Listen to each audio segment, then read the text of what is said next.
একটা 16 বছরের ছেলে তার মাকে জিজ্ঞাসা করতেছিল যে মা, আমার যখন 18 বছর হইব তখন তুমি আমারে কি গিফট দিবা।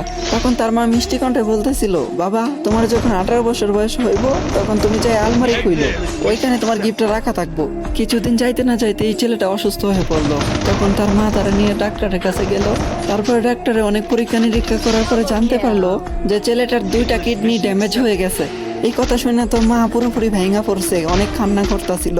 তারপরে এমনি এমনি 2 বছর কাইটা খেলো। 2 বছর পরে যখন ছেলেটা পুরোপুরি ভাবে সুস্থ হয়েছে, তখন বাড়িতে যখন ফিরে আসলো, তখন ছেলেটা জানতে পারলো যে তার মা আর বেঁচে নাই। তার মা তারা চাইরা অনেক আগে চলে গেছে। তখন ছেলেটা অনেক কান্না করতেছিল, আর কান্না করতে করতে তখন মনে পড়লো যে আলমারির কথা। তখন সে আলমারির কাছে যায়, আলমারিটা কইলা দেখলো ওইখানে একটা গিফট বক্স রাখা। যখনই গিফট বক্সটা ওপেন করলো তখনই দেখলো ওইখানে একটা চিঠি রাখা।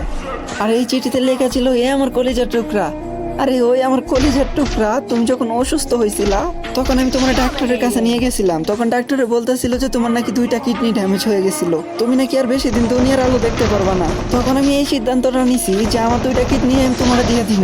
হাই, এখন কি ভাবা যায়, মা তো মাই হয়, তাই না? হে আমার কলিজার টুকরা, তোমার কি মনে আছে যে তুমি বলছিলে তোমার 18 বছর হইলে আমি তোমার কি গিফট করবো? হে আমার কলিজার টুকরা, হে আমার শেহজাদা, আজকে তোমারে আমি আমার 2টা কিডনি দিয়ে যেতেছি। সবসময় নিজের যত্ন করো, সাবধানে থাইকো।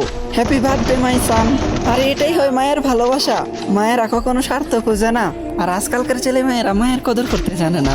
আরে ভাই, সময় থাকতে মায়ের কদর কইরো, হারায় গেলে কিন্তু আর পাইবা না।